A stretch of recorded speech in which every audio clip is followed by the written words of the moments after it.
It's going to be like the days of Noah is what Jesus says. And this guy's going to be received, and he's going to deceive a world and lead them to destruction. All of that is the setting, the timing to give markers for the season when Jesus was going to return. That's why we study it.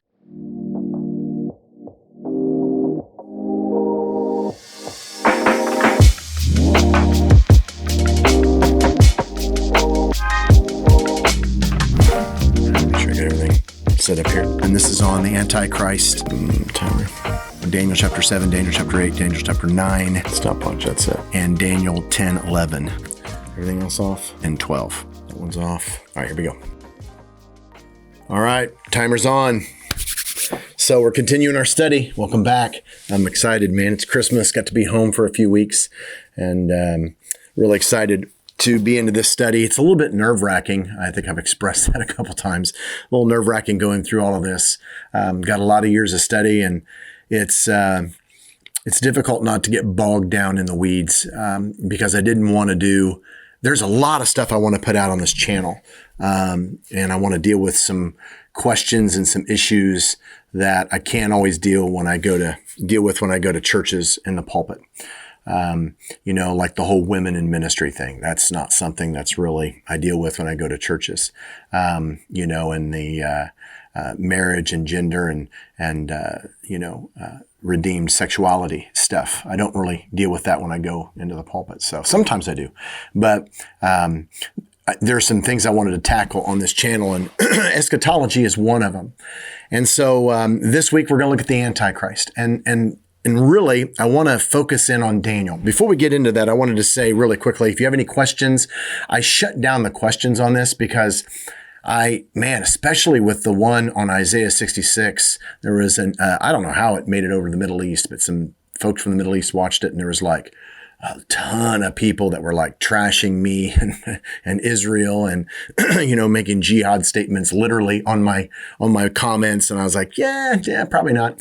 So, if you have a comment, you can just, message me and I'll give you some more instruction on, how to voice that. Cause I want to give you a voice. I want to give you a voice in all of this, but, I don't want to get into long, lengthy YouTube battles, especially, or even comments. There's a place we can do that. So you can message me, from my website.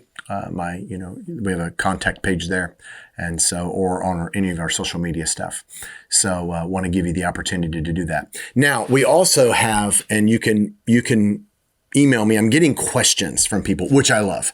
And they're asking questions in like a little, so I want to do like a little mailbag segment where, it won't be probably in the studio because I'm leaving and I'll be on the road a lot from January through May. I will be doing some recording here, but I'm planning to take it on the road with me and just doing it where I'm at. So it'll look a little different, but, I'd like to answer some of the questions that are like valid questions, not just, well, I don't believe you and here's why, and I get it. You don't have to, hey, go do your thing, right? You don't buy into what we're talking about. There's a ton of other channels out there. You can do whatever you want.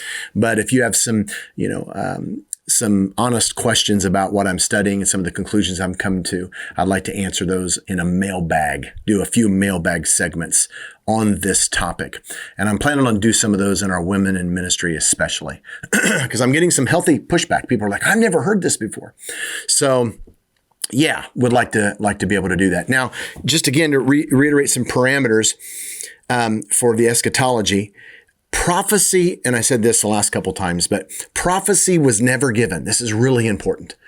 Prophecy was never given so that you would know when something would happen. That's just not, like, there's no date setting. God did not give this so you'd be like, oh man, okay, it's coming up, November 15th.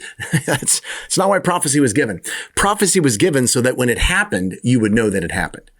The virgin will be with child. You're like, how? And it's crazy because a lot of the prophecy stuff that's given, it's hard. Like, how could that even happen? Like, we're reading stuff in the prophetic fulfillment of God's dream throughout all history, that you're like, how is that even possible? It's got to be something spiritual. It's got to be figurative.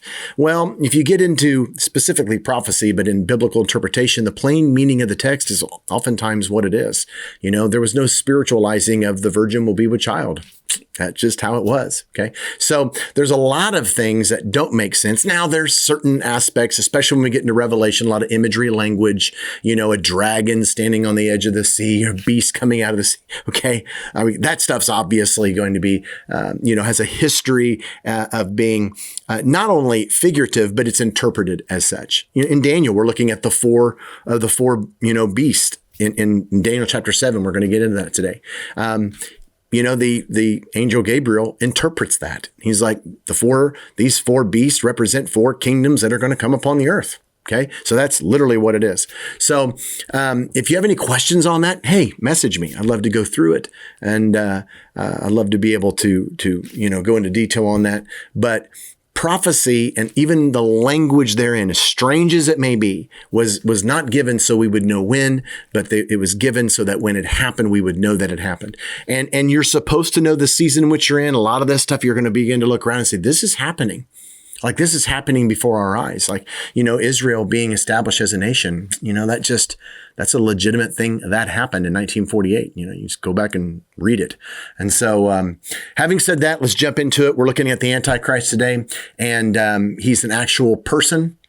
And I like Daniel. The reason we're covering Daniel separate, we're going to do actually a separate video on the Antichrist in a couple different, this man of lawlessness guy, this embodiment of Satan, this epitome of evil that's going to come upon the earth in the form of a man, the seed of Satan. All this language is biblical and used. He's talked about several times in throughout Scripture. So we're going to start just with Daniel today. I was going to combine it all, but I was like, that's going to be like 45 minutes, and that's never going to work. So going to keep this relatively in wraps. And then a couple of the videos after this are going to be like even short. They're going to be probably 15-minute videos, maybe 10-minute videos. Probably not 10, but we're going to do at least 15 minutes, but they'll be shorter. So we'll be covering this fella again, here in the next week or so. But I wanted to give you Daniel and his what he received from the Lord on this, because Daniel is a book of firsts. You have in the book of Daniel, the four kingdoms that are going to come upon the earth. These four great kingdoms. And it's really interesting, the language that's used, because, it's like there's these four world shaping event kingdoms that are going to come on the earth. And like everybody else, I'm someone that's like, I probably could look back and look at some other kingdoms, that like moved the world. Nazi Germany. That was a world. I don't think that's in this. I don't think that's one of these four kingdoms. And so you would say, are you sure there's four? Well, yeah, because God said there is one. And the emphasis is not that they're not, like the Nazi Germany thing and these other kingdoms, I'm sure were important, but, Egypt back in the day, they were like, they were really significant. The pyramids and all that, you can watch documentaries on it now. That's just not really, that's not included here. Okay. These are world kingdoms, four world kingdoms that moved the prophetic needle of redemption along.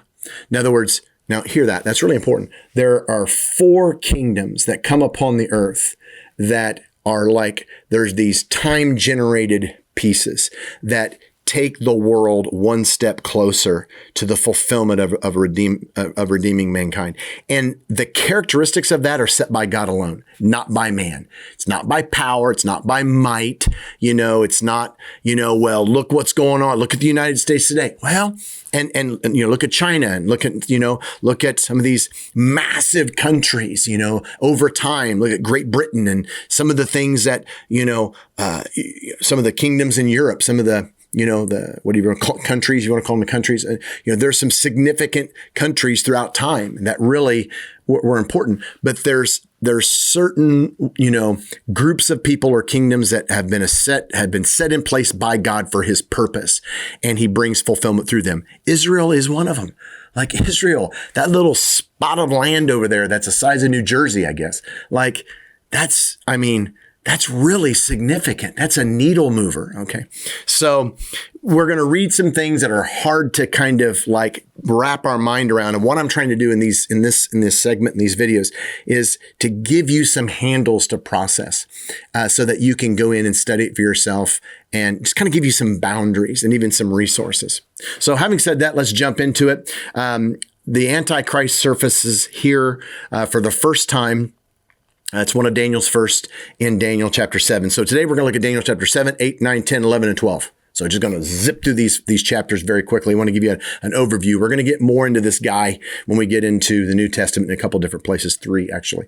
But I want to just tackle a few things here. First off, in chapter 7, Daniel, like he does in Daniel chapter 2 in the second chapter of his book, he has this dream about these 4 kingdoms. It's a little bit different, statue and the head and the arms and the legs and all that.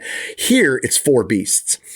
And just like the first Nebuchadnezzar's dream, the 4th kingdom gets a lot of emphasis because there's a lot of detail with that. And it's the same here. So you go through from Daniel chapter 7, verses 1 down through the middle of the chapter, verse 14, and he gives you a recounting of the dream that he had. But then the interpretation comes. And of course, verse 15 comes, and we're not going to go through both because he says it and then he says it again with the interpretation. So we'll just look at the interpretation. When you come into verse 15 of chapter 7, Daniel's troubled in spirit. He's seen these visions, makes him sick to him. I mean, he's just like blown away. He's laying down, not eating. That's how he normally responds. And he gets the interpretation from the angel that comes and visits him. And so the interpretation begins here at the end of verse 16 when it says, "So he told me and gave me the interpretation of these things." So this is like the surety. This is the dream is given. We don't have to guess. This is what it means. It's really important. It's what's so great about Daniel. You don't have a lot of that in Revelation. Here and there you do, but like not to the level of Daniel, where he has a dream and then the interpretation is given by God. So this is really, if you really want to study a book, and again, Gail Evers kills it on this stuff.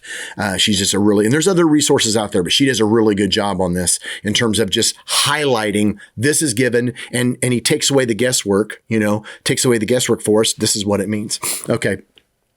So the angel says, hey, this is the interpretation of the dream. 4 great beasts are 4 kingdoms that will rise from the earth. And again, there's more than just 4 kingdoms, but these 4 kingdoms move the needle prophetically. Like God has ordained these 4 kingdoms to move things along. Like when you see, these are like time markers. When you see this, you're like, oh, hey, it's not necessarily how big and awesome compared to other things. They carry significance in and of themselves. I mean, Mary, the mother of Jesus, the small little woman right up there in Bethlehem, not Bethlehem, in Nazareth. I mean, she's just a nobody. No one knew her. She moved the needle of the world by saying yes. I mean, it's profound. Okay. These are kind of time markers where once you pass these, you're like, oh, things are progressing. They're very significant.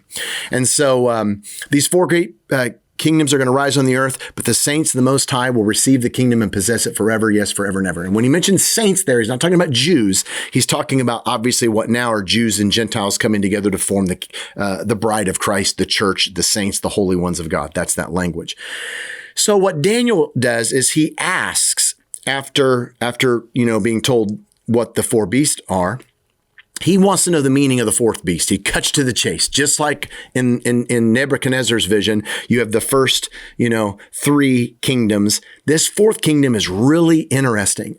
He describes it as iron teeth, bronze claws, it crushed and devoured. And it's interesting, not just its enemies, but the whole earth is what it'll get to here momentarily as it goes on.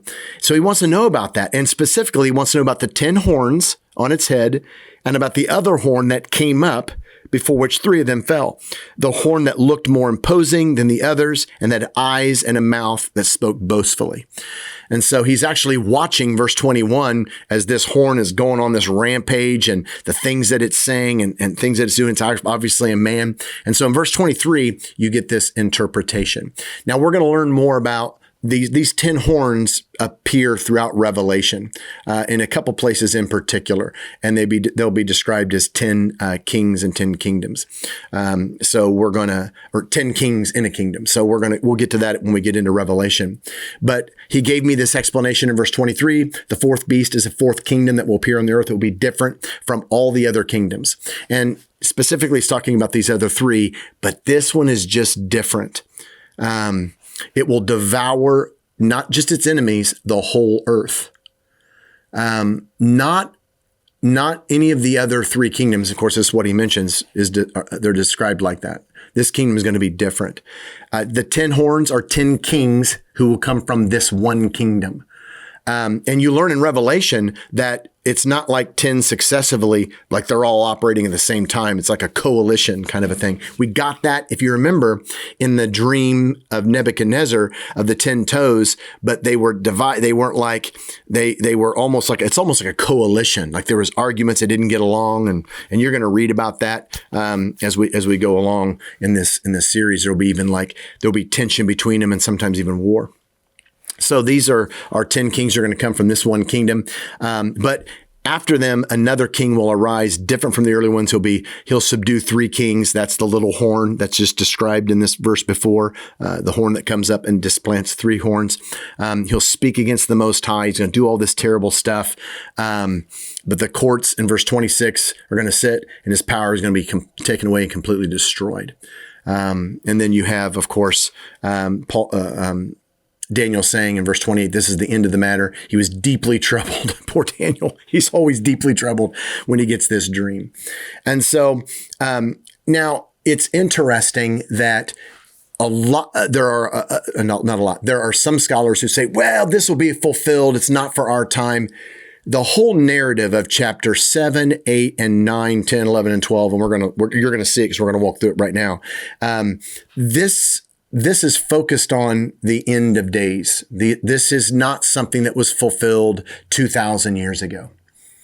It was not something that was fulfilled 500 years ago or, 4,000 years ago.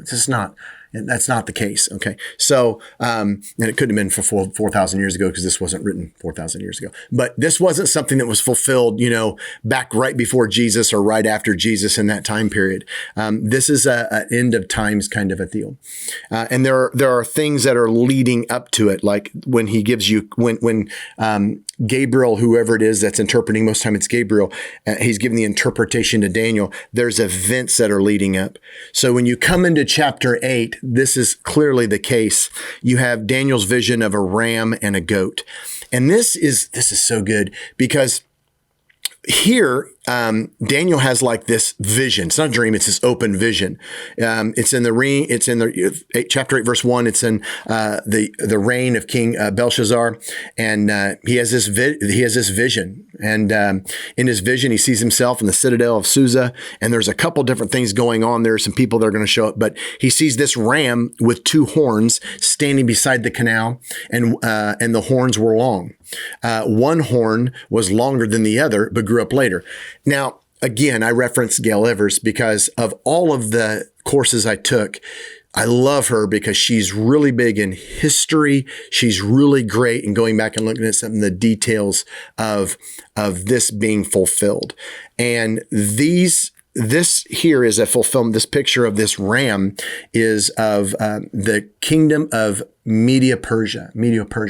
And it's these 2 kingdoms that came together, and one was a little bit stronger than the other.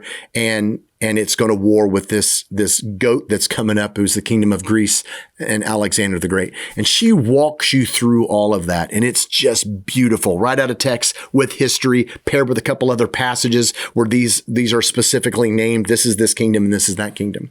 So, but Daniel's seeing this, okay? He sees this ram, these horns, and then he watches charges, and the ram charges the west and the north, and he's, no animal could stand against him. He did as he pleased. He was great. But as he was thinking about that, suddenly a goat with a prominent horn between his eyes, Alexander the Great and the Greek army, came from the west, crossing the whole earth without touching the ground, because that was one of Alexander the Great's army. They were like so fast, and they expedited all their plans so efficiently and so quickly. That was one of the characteristics of them. He came towards a two-horned ram, standing beside the canal, charged at him in great rage, and he attacks him and knocks the thing over and does his deal. So verse 8, the goat became very great, but at the height of his power, the large horn was broken off. Alexander dies, and we know in history, it tells it here, in its place, 4 prominent horns grew up towards the 4 winds. And Alexander the Great died without an heir. And so his kingdom was divided into 4 parts by his 4 generals. Okay. Now, he immediately goes in verses 9, 10, 11, and 12. And this is, you move from here towards the future and a prophetic picture of this Antichrist again. And you would say, well, why does he go through all of that with Medo-Persia and Greece and all of that? Because he's giving the lineage and the heritage of where the Antichrist is going to come from. He's going to come from one of those, in that region of an area. Verse 9, out of one of them, so it's one of those 4, okay? One of those 4, the kingdom was broken up into 4 parts, okay, by each of the generals, history tells us.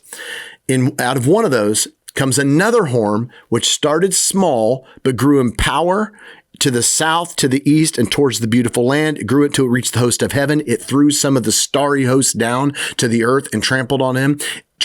It set itself up to be as great as the prince of the host, took away the daily sacrifices from him, and the place of his sanctuary was brought low. Again, that's all abomination that causes desolation stuff that Jesus in Matthew 24, he references this passage in chapter 9, that, when you see what was happening through Daniel, like Jesus is talking about the future. Okay. He's talking about the future. This is describing this wicked individual that's going to come. It's like out of this kingdom, it's going to produce an evil that the world has never seen. And that evil is going to be embodied in one man. He's going to be one man that comes out of this kingdom, and he's going to shape the entirety of the world with the evil of the enemy. He's literally the embodiment of Satan. We'll find in Revelation, Satan gives him his power and his authority and his rule.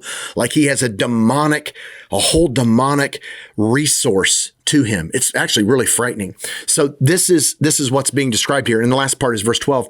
Because of rebellion, the host of the saints and the daily sacrifice were given over to it. It prospered in everything it did, and truth was thrown to the ground. But then, as you come down in verses 13 and 14, and this is just what he actually dreamed and is recorded. It's going, the enemy is going to be dealt with. Now, when you come down to the next part, which begins in verse 15 and continues to the end of chapter 8, you have the interpretation that's given. And again, Gabriel, verse 16, I heard a man's voice from Uliah, I think is how you pronounce it, calling Gabriel, tell this man the meaning of the vision. And so he comes over to Daniel and he's like, hey, Daniel, son of man, understand the vision concerns the time of the end. Verse 17. Let me read that again. This, son of man, he said to me, understand that the vision concerns the time of the end. There's going to be a group of people that are going to reference in Israel's history during the 400 years of the last 400 years before the birth of Jesus, this intertestamental period, it's oftentimes called, because it's where the Old Testament stops and it's before the New Testament begins. It's this 400-year period. You have some apocryphal books is what they're called. And the Catholic Bible includes those in as history, and they're great. You should read them, but they were not considered scripture by the early church. They were not considered authoritative as scripture, more of just histories. Valuable, but still histories. And there's a lot of books like that. But it was during that time that Israel was still going through the whole process. They're back in the land. It's persecution. It's horrible time. And you have this guy, Antiochus Epiphanes, I think is how you pronounce his name. And he comes in and he does horrible things. And he comes in, he sacrifices a pig on the altar and desecrates the temple. And people look at that. Scholars are going to say, oh, well, that's what Daniel's talking about. It's going to happen in just a couple hundred years. This concerns the time of the end. Israel always had someone that was coming in and picking on them, doing horrible things. Okay. But it's this specific sequence of events is a marker for the end of time. These things are going to happen. So he says, listen, what I'm about to tell you, understand the vision. It concerns the time of the end. Verse 18, while he was speaking to me, I was in a deep sleep with my face to the ground. Kind of passed out, or like maybe slain in the spirit, some might say. So he raised him to his feet and he says, I'm going to tell you what will happen later in the time of wrath. And we'll get to that in the book of Revelation. In the 7 years of tribulation, there's the wrath of the Antichrist and the wrath of God. So this is stuff that's going to happen during that time period. The vision concerns the appointed time of the end. Second time he says that. And then he tells us that the two-horned ram that you saw represents the kingdoms of Media and Persia. You just said that. Yes, that's what that means. And it's confirmed through history as well. It's not just here. This is so cool because Daniel is hearing about things before they come to pass within just a few hundred years. Super cool. Verse 21, the shaggy goat is the king of Greece. That's Alexander the Great. And the large horn between his eyes is the first king. Okay, that's Alexander the Great. The 4 horns that replaced the one that was broken off represents the 4 kingdoms that will emerge from his nation, but will not have the same power. That was the 4 generals. When he died, these 4 generals took power. And there's tons of stuff you can study on this. Just want to give you the parameters. And again, whether you watch Gail Evers or some stuff out of Asbury, they have some great teachings on the text and the history of this kind of stuff, which we can point you to. Okay, but in verse 23, as I said earlier up in the vision, he gives you the pedigree of where the Antichrist is going to come from. And then he launches into this is where he's going to come from. Notice how he says it in the interpretation in verse 23, if you're following along in your Bible, and I hope you are. In verse 23, in the latter part of their reign, when rebels have become completely wicked, a stern-faced king of master of intrigue will arise. Tremendous language here if you can study it. He will become very strong, but not by his own power, by the power of the enemy. He will cause astounding devastation and will succeed in whatever he does. He will destroy the mighty men and the holy people. He will cause deceit to prosper. He will consider himself superior. When he feels secure, he will destroy many and take his stand against the prince of princes. It's Jesus. Yet he will be destroyed, but not by human power. The vision, verse 26, of the evenings and morning that has been given to you is true, but seal it up, for it concerns the distant future. And of course, typical poor Daniel, he ends it with that chapter saying, I was exhausted. He's like, I'm totally exhausted. So again, we're learning more and more. It's like, it's so interesting. God is given these timepieces through Daniel. And he comes into chapter 9, and it's even more in detail. And we're going to hurry because I don't want to go too long on this. But in chapter 9, it's a little while later, and again, we have a visitation of Daniel and some more instruction. And in chapter 9, from verse 1 all the way down through verse 19, Daniel he's stumbled upon this copy of a letter that Jeremiah wrote.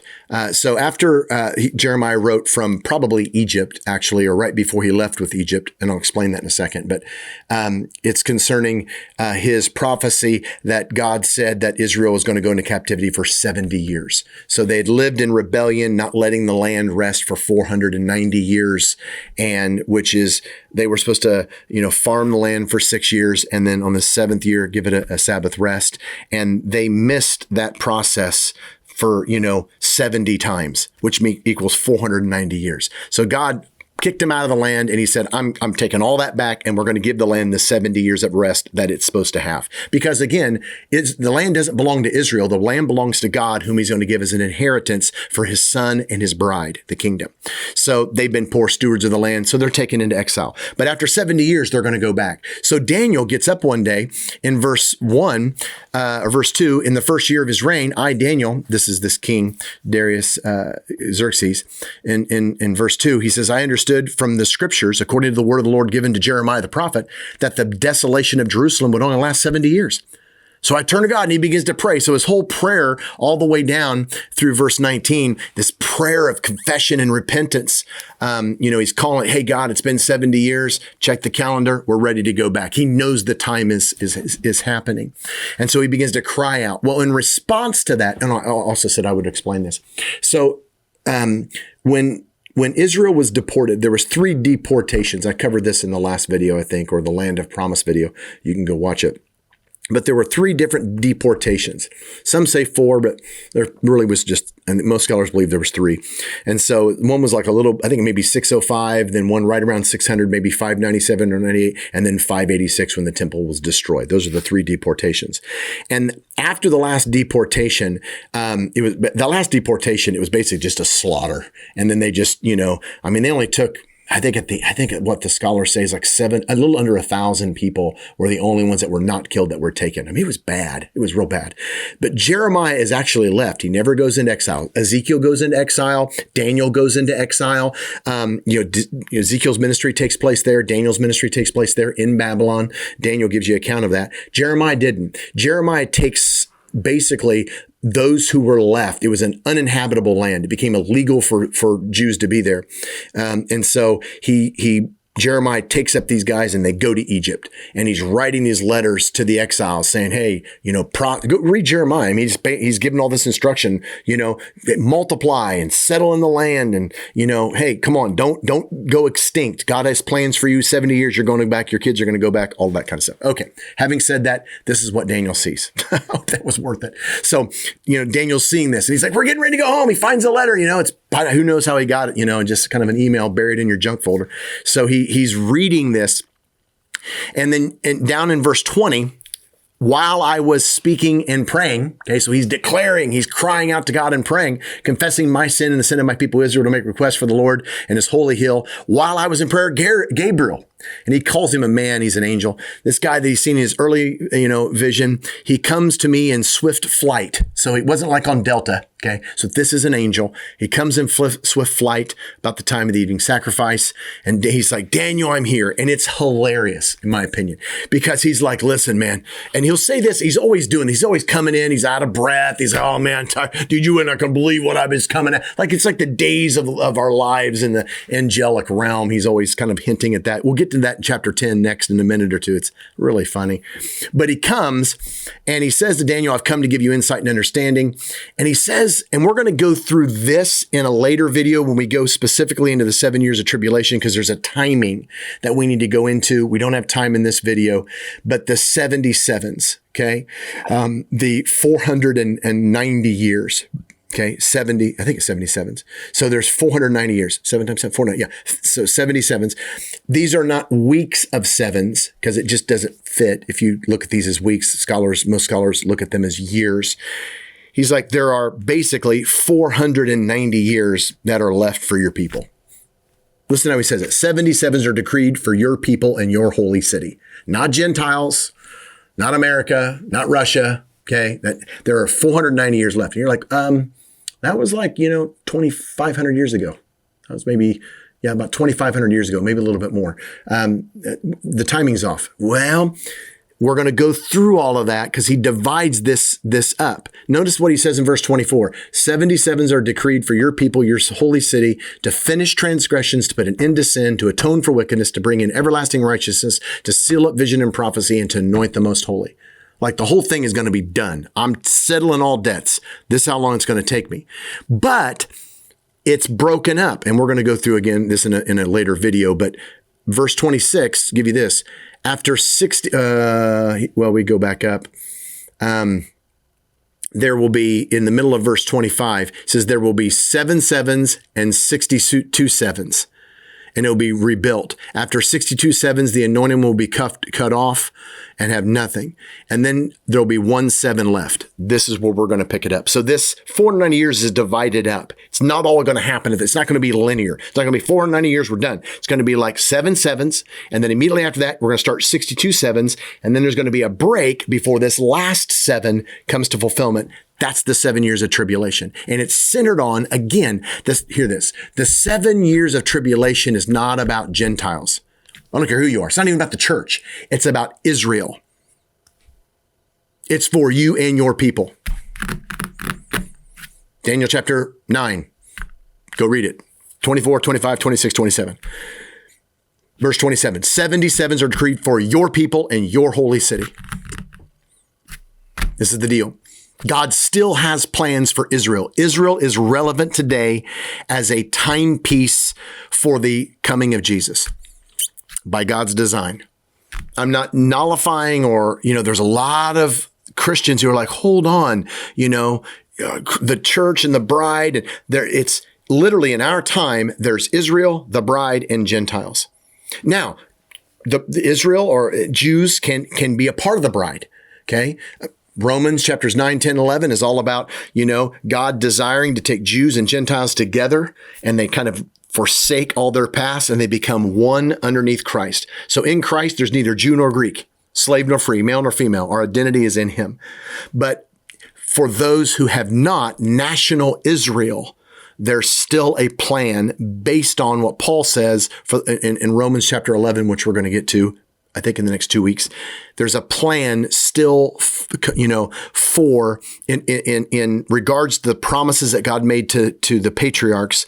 God still got things left undone for Israel.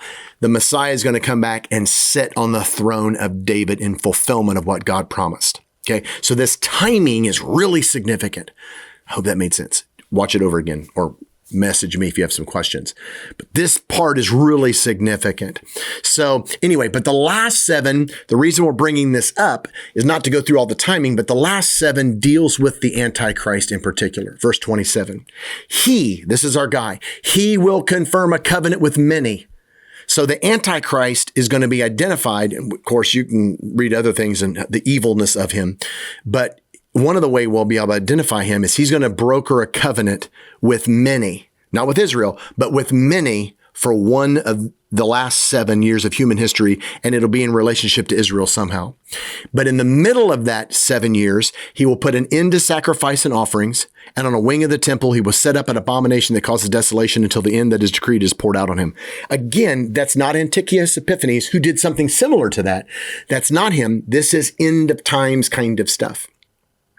So there's the tribulation, as we're going to talk about in future videos, in the next few weeks. We're going to go through the 7 years of tribulation. It's always broken up into 2 parts. It's broken up in the first 3.5 years as the wrath of the Antichrist, and the last 3.5 years is the wrath of God. There's just 2. It's called the tribulation and the great tribulation is how you can divide that up. It's mentioned that way. We'll go through that. The key figure in the midst of this is going to be the Antichrist, and he's a really bad guy. So when you come into chapter 10 to wrap this up, basically, Daniel receives a revelation. He's another revelation beyond. So he's in prayer, and and Gabriel comes to finish out chapter 9. Gabriel comes and says, "Hey, you've been praying, and you're going to go back into the land, and I want you to write this down because here's God's plan for Israel. God's got a point. God's got a purpose for Israel, and he's going to bring. He hasn't forgot.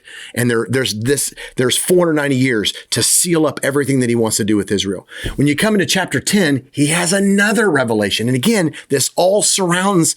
All of this plan is accompanied around Jesus coming back and dealing with this embodiment of evil that's personified in an actual living and breathing man who's going to usurp power and have world influence.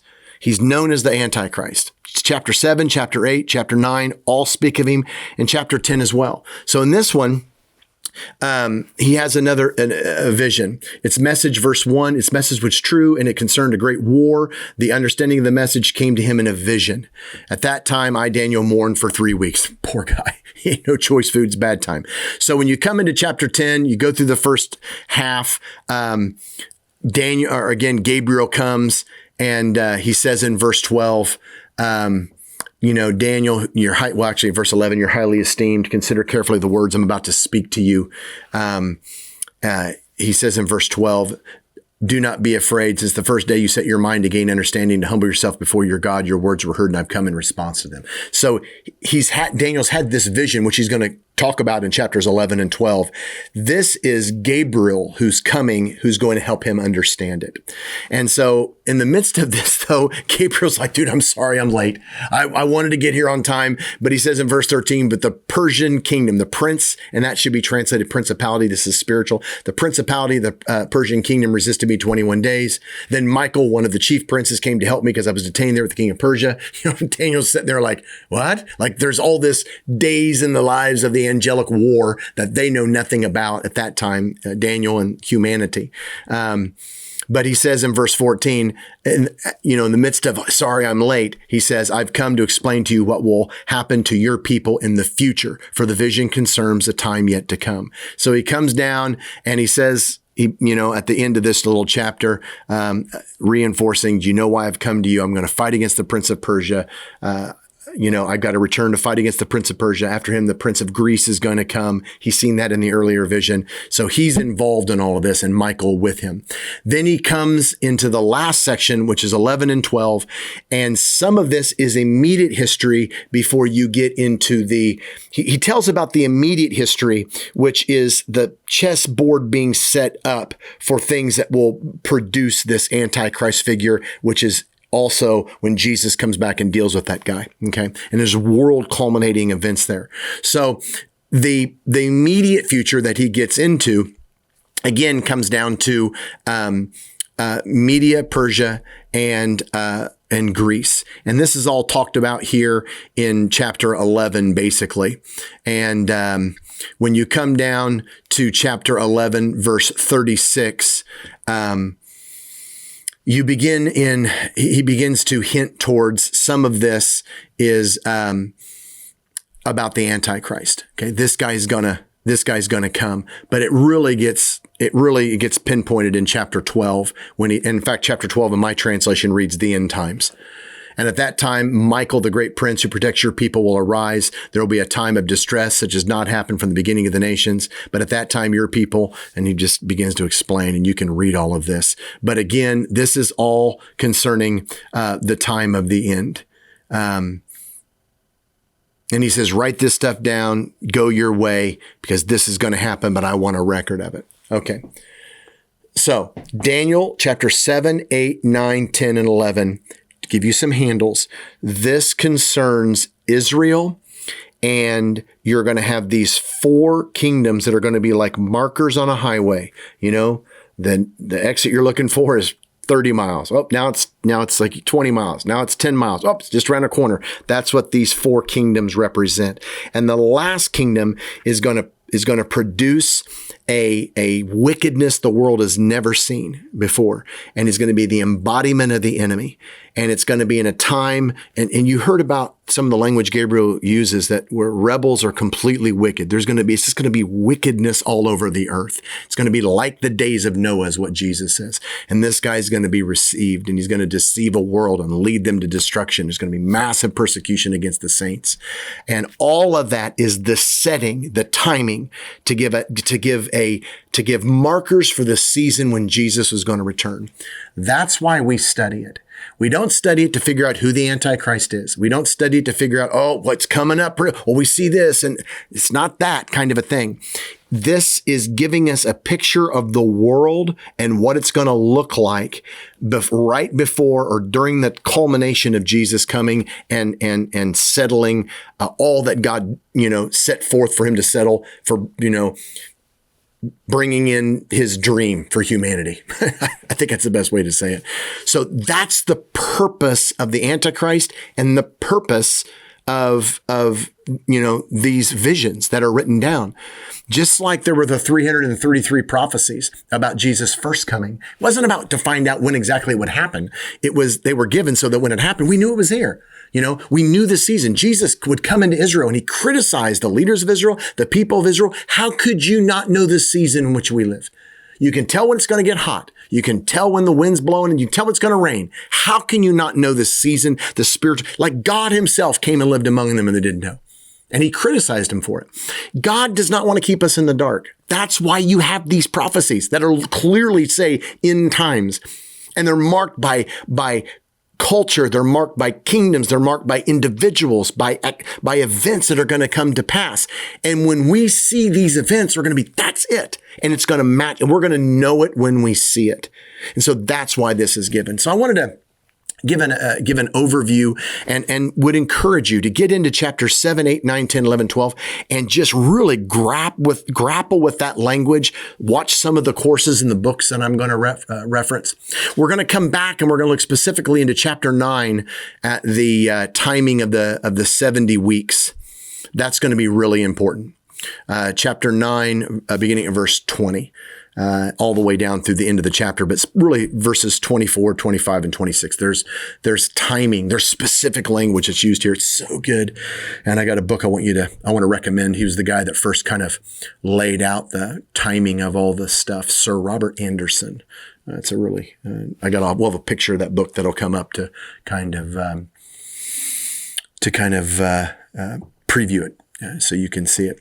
Well, 43 minutes. It was too long again, but this was a big lesson. The other lessons won't be that long, but this one was worth the time. And if you ever had any inkling, or you're curious about, what we mean by an antichrist, this is it. And this is a great place to start, because Jesus recommends Daniel in Matthew 24. He's like, hey, by the way, remember Daniel talked about this? Like, this is fundamental. This is the first time where this guy is presented. He's the seed of Satan he's the great usurper who's going to come and he's the great pretender, is how a literature term would be. He comes and tries to pass him off as Jesus, and Jesus is going to come back. The Antichrist and the false prophet are the first ones into hell. They're the first ones that are thrown into hell 1,000 years before anybody else is. We'll get to that in Revelation. This guy's a bad guy and his little sidekick. So we'll deal with that later. Hey, I hope you enjoyed it. And next week, come back and we're going to look at the next in the series. Probably won't be over the 77s. I think we're going to jump into Matthew, Mark, and Luke. And then we're going to look at 1st and 2nd Thessalonians, and then we'll look at Romans. And then by the time we get ready for Revelation, we'll come back and deal with this Daniel thing again. So appreciate you joining us.